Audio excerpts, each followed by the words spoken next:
بسم اللہ الرحمن الرحیم۔ پروگرام لاجک وتھ سلمان عابد۔ ہمارے تجزیوں کو جاننے کے لیے چینل کو ضرور سبسکرائب کیجیے گا۔ آج ہم بات کریں گے اپوزیشن کی سیاست کے بارے میں۔ ایک بنیادی نقطہ تو ہمیں یہ سمجھنا ہوگا کہ جو اپوزیشن ہوتی ہے وہ مستقبل کی حکومت ہوتی ہے، یعنی جتنی حکومت کی ذمہ داری ہے اتنی ہی اپوزیشن کے اوپر بھی ذمہ داری ہوتی ہے کہ وہ ایک ذمہ دارانہ طرز عمل کے ساتھ ایک ایسی اپوزیشن کرے جو ملک کے مفاد میں ہو، جس کا ملک کو فائدہ ہو اور پارلیمانی سیاست اس سے مضبوط ہو۔ لیکن بدقسمتی یہ ہے کہ اگر ہم ایک رونا یہ روتے ہیں کہ ہمارے ہاں حکمرانی کا بحران ہے، حکومتیں اس انداز سے حکومت نہیں کرتی جس انداز سے وہ دعویٰ کرتی ہیں، تو دوسری طرف ہمارا مسئلہ یہ ہے کہ ہمیں ایک بری اپوزیشن کا بھی سامنا کرنا پڑتا ہے۔ اور بدقسمتی یہ ہے کہ ہمارے ہاں جو ایک بد اعتمادی پائی جاتی ہے حکومت اور حزب اختلاف کے درمیان، اپوزیشن جماعتوں کے درمیان، اس کا نتیجہ یہ نکلتا ہے کہ پاکستانی سیاست ایک مثبت قدم کے ساتھ آگے بڑھنے کی بجائے، تعمیری سیاست کو پروموٹ کرنے کی بجائے ایک محاذ رائی کی سیاست کا سبب بنتی ہے۔ اب اس وقت کی اپوزیشن جماعتوں کو دیکھیں تو یہ 4-5 حصوں میں تقسیم نظر آتی ہے، اور ان کو اس بات کا ادراک نہیں ہے یا ان کا یہ اتفاق رائے نہیں ہے کہ اگر عمران خان کی حکومت کے خلاف ہمیں کچھ کرنا ہے تو اس کا حتمی فیصلہ کیا ہوگا۔ مثال کے طور پہ اس وقت اپوزیشن جماعتوں میں ایک رائے یہ ہے کہ ہمیں عدم اعتماد کی تحریک کے نتیجے میں عمران خان کی حکومت کو گھر بھیج دینا چاہیے۔ دوسرا رائے یہ ہے کہ نہیں، ہمیں تحریک عدم اعتماد میں جانے کی بجائے عمران خان سے مطالبہ کرنا چاہیے کہ وہ استعفیٰ دے دیں -1 کے تحت، اور وہ اپنی جگہ کسی اور کو وزیر اعظم نامزد کر دیں۔ اور تیسری وجہ یہ ہے جو وہ کہتے ہیں کہ جی ہم اس وقت اسمبلی کے اندر سے تبدیلی کی بجائے ملک میں نئے انتخابات چاہتے ہیں، شفاف انتخابات چاہتے ہیں، اور شفاف انتخابات سے یقینی طور پر ان کی مراد یہ ہے کہ جس میں اپوزیشن جماعتیں جیتیں گی تو وہ شفاف انتخابات ہوں گے۔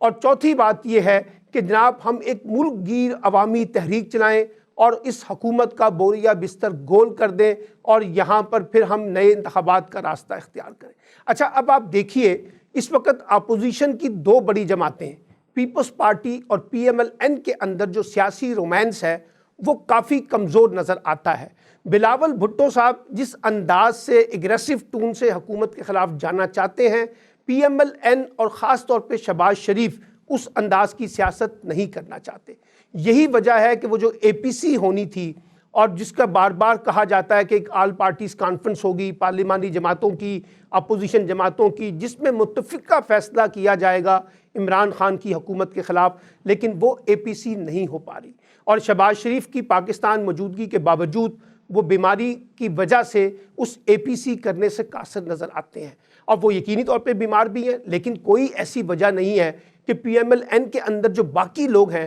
وہ APC نہ کر سکے۔ اور شہباز شریف صاحب جو ہے وہ ایک ٹیلی فونک کنورسیشن کے ذریعے، ایک آڈیو کے ویڈیو لنک کے ذریعے بات کر سکتے ہیں، لیکن وہ نہیں ہو پا رہی۔ اس کی وجہ صاف نظر آتی ہے کہ پیپلز پارٹی اس وقت اب حکومت کے خلاف ایک اور طریقے سے سوچ رہی ہے، اور شہباز شریف ایک اور طریقے سے سوچنے کی کوشش کر رہے ہیں۔ اس میں ایک اور فریق بھی ہے، ان کا نام مولانا فضل الرحمان صاحب ہے۔ وہ تو پہلے ہی دن سے اس حکومت کو ماننے کے لیے تیار نہیں تھے، اور ان کا مطالبہ تھا کہ اسمبلیوں سے حلف نہ لیے جائیں، لیکن آج وہ کافی مایوس نظر آتے ہیں پیپلز پارٹی سے بھی اور PMLN سے بھی۔ ان کو لگتا ہے کہ یہ دونوں بڑی جماعتیں مصلحت کے تحت کوئی بڑی تحریک چلانا نہیں چاہتی ہیں، اور کہا جا رہا ہے کہ مولانا فضل الرحمان اپنی سیاسی پرواز کو تنہا انداز میں چلانے کی کوششوں میں مگن ہے۔ اچھا، اس میں 2 اور جماعتیں بھی ہیں۔ ایک جماعت ہے عوامی نیشنل پارٹی، وہ کہاں ہے ہمیں نظر ہی نہیں آ رہی اس وقت سیاسی منظر نامے میں۔ وہ خاموش تماشائی ہو کر پیپلز پارٹی سے بھی نالا نظر آتی ہے، PMLN سے بھی نالا نظر آتی ہے، JUI سے بھی نالا نظر آتی ہے۔ ایک اور صاحب تھے محمود خان اچکزئی، ان کا تو کہیں نام و نشان ہی نظر نہیں آ رہا کہ وہ پاکستان میں بھی ہیں، پاکستان سے باہر چلے گئے ہیں، وہ کہاں کھڑے ہیں، ان کی جماعت کا سٹانس کیا ہے، وہ بھی اپوزیشن جماعت کے طور پہ پیچھے نظر آتے ہیں۔ پھر ایک اور صاحب ہے جن کا نام ہے آفتاب شیر پاؤ صاحب، وہ بھی کہیں نظر نہیں آ رہے ہیں۔ تو لگتا یہ ہے کہ یہ جو اپوزیشن ہے یہ منتشر ہے، اس کے اندر خیالات تقسیم ہیں، ان کے اندر سوچ اور فکر تقسیم ہے، یہ کسی ایک نقطے پر اتفاق نہیں کر پا رہے۔ PMLN کے اندر دیکھیں تو احسن اقبال، خواجہ آصف، خاقان عباسی، شہباز شریف، رانا ثناء اللہ ایک دوسرے سے مختلف باتیں کرتے ہوئے نظر آ رہے ہیں۔ پیپلز پارٹی میں زرداری صاحب کیا کہتے ہیں، بلاول بھٹو کیا کہتے ہیں، قمرالزمان قاہرہ کیا کہتے ہیں، ان کی باتوں میں بھی ہمیں تضاد نظر آتا ہے۔ پھر ایک اور وجہ یہ ہے کہ دیکھیے اپوزیشن میں پیپلز پارٹی کو یہ پتہ ہے کہ ان کی سندھ کے اندر حکومت ہے، اور ان کو یہ پتہ ہے کہ اگر ہم مرکز میں عمران خان کی حکومت کو باہر نکالیں گے تو ان کی حکومت بھی خطرے میں پڑ جائے گی، کیونکہ وہ اس وقت اقتدار کی تکون کے اندر ایک سٹیک ہولڈر ہے۔ اس لیے وہ یہ نہیں چاہیں گے کہ سیاست کو ایک ایسی نہج پہ لے جایا جائے جہاں ان کی اپنی سندھ حکومت کو خطرہ محسوس ہو، اور یہی وجہ ہے کہ بلاول بھٹو بھی ایک مصلحت کے تحت آگے چلنا چاہتے ہیں، دباؤ بڑھانا چاہتے ہیں۔ اچھا، اب اپوزیشن کا کام یہ تھا کہ وہ پارلیمنٹ کے اندر بھی دباؤ بڑھاتی، وہ پارلیمنٹ سے باہر بھی دباؤ بڑھاتی۔ نہ ہمیں پارلیمنٹ کے اندر کوئی بڑا دباؤ نظر آتا ہے، نہ ہمیں پارلیمنٹ سے باہر کوئی بڑا دباؤ نظر آ رہا ہے، اور کوئی بڑی تحریک چلانے کے لیے بھی تیار نہیں ہے۔ اس لیے کیوں حکومت کو کوئی خطرہ جو ہے ان اپوزیشن جماعتوں سے لگے گا؟ حکومت سمجھتی ہے کہ یہ اپوزیشن تو خود متحد نہیں ہے، کسی ایک نقطے پہ متفق نہیں ہے، تو یہ ہمارے لیے کیا بڑا مسئلہ پیدا کر سکیں گے۔ اور پھر آپ دیکھیے کوئی متبادل پلان بھی ہے اس اپوزیشن جماعت کے پاس۔ بجٹ کی بات آئی تو کوئی متبادل بجٹ آیا، کرونا وائرس پہ تنقید ہوئی تو کیا کرونا وائرس کی حکمت عملی کے مقابلے میں کوئی متبادل پلان تھا ان کے پاس؟ وہ سامنے نہیں آیا۔ اس وقت جو کرائسس ہے پاکستان کی ریاست کے کانٹیکس میں، پاکستان میں گورننس کے کانٹیکس میں، کہیں کسی اپوزیشن جماعت کا کوئی ڈرافٹ، کوئی پالیسی پیپر، کوئی ڈاکومنٹ ہمیں نظر آتا ہے کہ جس کو ہم کہہ سکیں پارلیمنٹ میں بجٹ کی تقریر ہو اور بجٹ پہ گفتگو نہیں ہوتی، اور وہاں ایک دوسرے پہ لان تان محاذرائی کی جو کیفیت ہے، اور ایک دوسرے پر جس انداز کے جسے کہتے ہیں الزامات لگائے جاتے ہیں، وہ خود ہماری سیاست کے اوپر ایک سوالیہ نشان ہے۔ پھر کہا جاتا ہے کہ عمران خان محاذرائی کرتے ہیں، خود اپوزیشن کا رویہ بھی محاذرائی کا ہے۔ اچھا، گفتگو میں اگر پی ٹی آئی کے لوگ جو ہیں وہ بڑا لان تان کرتے ہیں تو پیپلز پارٹی میں بھی اس میں ہمیں کہیں پیچھے نظر نہیں آتی ہے، پی ایم ایل این بھی اس میں کہیں پیچھے نظر نہیں آتی ہے۔ تو سوال یہ ہے کہ اس جہاں آپ حکومت پہ تنقید کرتے ہیں کہ اس حکومت کی وجہ سے ریاست کا، گورننس کا، عام لوگوں کو ریلیف نہ ملنے کی وجہ سے ایک بڑا بحران پیدا ہوا ہے، تو میرا سوال یہ ہے کہ پھر اس اپوزیشن کی سیاست سے ہمیں کیا فائدہ ہو رہا ہے؟ اس اپوزیشن کی سیاست سے کیا واقعی قومی مفادات کا تحفظ ہو رہا ہے؟ کیا ان اپوزیشن کی سیاست سے ہم واقعی ملک کو آگے لے کے چل سکتے ہیں؟ کیا وجہ ہے کہ اپوزیشن جماعتیں اور جو حکومت یا اس کی اتحادی جماعتیں ہیں وہ نہیں ہیں؟ اچھا، ایک بڑی دلچسپ بات ذرا محسوس کیجئے اور اس کو انجوائے کیجئے کہ کہا جاتا ہے کہ قانون کی حکمرانی ہو، پارلیمان کی بالادستی ہو، ووٹ کو عزت دو، یہ سب باتیں کی جاتی۔ اچھا، پھر اس کے بعد جو ہے آپ کا سارا انحصار اپوزیشن جماعتوں کا نہ تو عوام پر ہے، نہ اپوزیشن جماعتوں پر ہے، سارا انحصار اس وقت فوج کے اوپر ہے، اسٹیبلشمنٹ کے اوپر ہے۔ انہی سے مطالبہ کیا جا رہا ہے کہ جناب آپ ہمیں ریلیف دیں، عمران خان کی حکومت کو باہر نکالیں، ہم لائن میں کھڑے ہوئے ہیں، کیو میں کھڑے ہیں، آپ ہمیں موقع دیں، ہم آپ کے مفادات کے تحت کام کرنے کے لیے تیار ہیں۔ شہباز شریف صاحب کا تو پورا انٹرویو ریکارڈ کا حصہ ہے، اور بلاول صاحب کے والد جو ہیں وہ جس انداز کی سیاست کر رہے ہیں وہ بھی ہمارے ریکارڈ کا حصہ ہے۔ آپ کو پتہ ہے ماضی میں بھی بلوچستان اسمبلی سینٹ کے انتخابات میں جو کچھ آصف علی زرداری نے کیا وہ بھی ہمارے ریکارڈ کا حصہ ہے۔ پھر کہا جاتا ہے کہ جناب مسلم لیگ نون بھی کہتی ہے، پیپلز پارٹی بھی کہتی ہے کہ پی ٹی آئی کے بہت سے لوگ ناراض ہیں اور ان کے اندر ایک فارورڈ بلاک بن کر سامنے آ گیا ہے۔ اچھا، اس وقت فارورڈ بلاک تو ہم دیکھ رہے ہیں پی ایم ایل این کے اندر، پنجاب کے اندر، مرکز میں بھی کچھ لوگوں کے نام آ رہے ہیں، تو کہیں لگتا یہ نہ ہو کہ کہیں وہ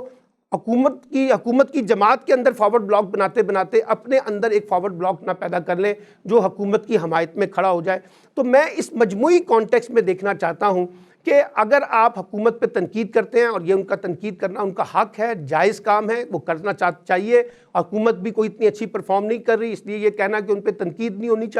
چاہیے، لیکن ساتھ ساتھ ایک متبادل پلان آپ کے پاس ہونا چاہیے۔ انتخابات کا راستہ اختیار کرنا ہے تو پھر اس میں ایک جسے کہتے ہیں نا یکسوئی پیدا کریں۔ پھر آپ یہ بتائیں کہ آپ کس طریقے سے عمران خان کی حکومت کا خاتمہ کرنا چاہتے ہیں۔ جو سیاسی طریقہ ہے، جو آئینی طریقہ ہے، اسی کو فالو کریں گے نا، یا یہ کہ آپ جا کے سلیکٹر کو کہیں، اسٹیبلشمنٹ کو کہیں کہ آپ ہی ہمیں ریلیف دے دیں، ہمارے پاس تو یہ ہمت نہیں ہے کہ ہم کوئی تحریک چلا سکیں، عدم اعتماد پیش کر سکیں، اس ملک میں لوگوں کا مجمع اکٹھا کر سکیں، تو پھر ایسی سیاست کا کیا فائدہ ہوگا جو تنقید آج آپ عمران خان کے اوپر بطور سلیکٹر کرتے ہیں کہ ان کو سلیکٹ کیا گیا ہے، پھر یہی تنقید تو پھر آپ پہ بھی ہونی چاہیے نا کہ آپ بھی سلیکٹر کے پاس جا کر یہ کہہ رہے ہیں کہ ہمیں سلیکٹ کر لیں۔ تو اس لیے میں یہ کہتا ہوں کہ اپوزیشن سیاست کو بھی سمجھنا چاہیے۔ پہلی جو ان کو 3 کام کرنے چاہیے۔ پہلا کام ان کو یہ کرنا چاہیے کہ وہ اپنے اندر یکسوئی پیدا کریں اور ایک واضح ایجنڈا لے کے آئیں کہ ان کے پاس کیا ایجنڈا ہے اس حکومت کے خلاف۔ دوسرے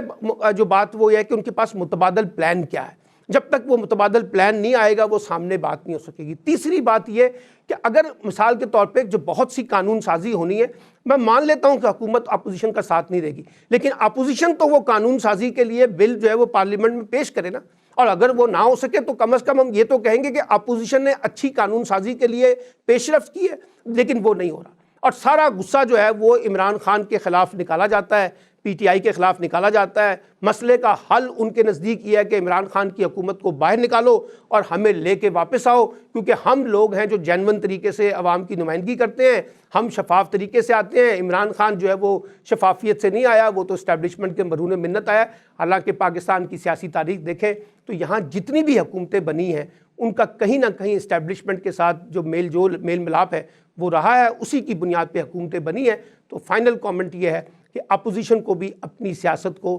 ریوزٹ کرنا چاہیے، ری سٹرکچر کرنا چاہیے، ری ڈیزائن کرے، کیونکہ جہاں لوگوں کو حکومت کی کارکردگی سے مایوسی ہے وہیں وہ اپوزیشن جماعتوں کے طرز عمل سے بھی خاصے نالاں نظر آتے ہیں۔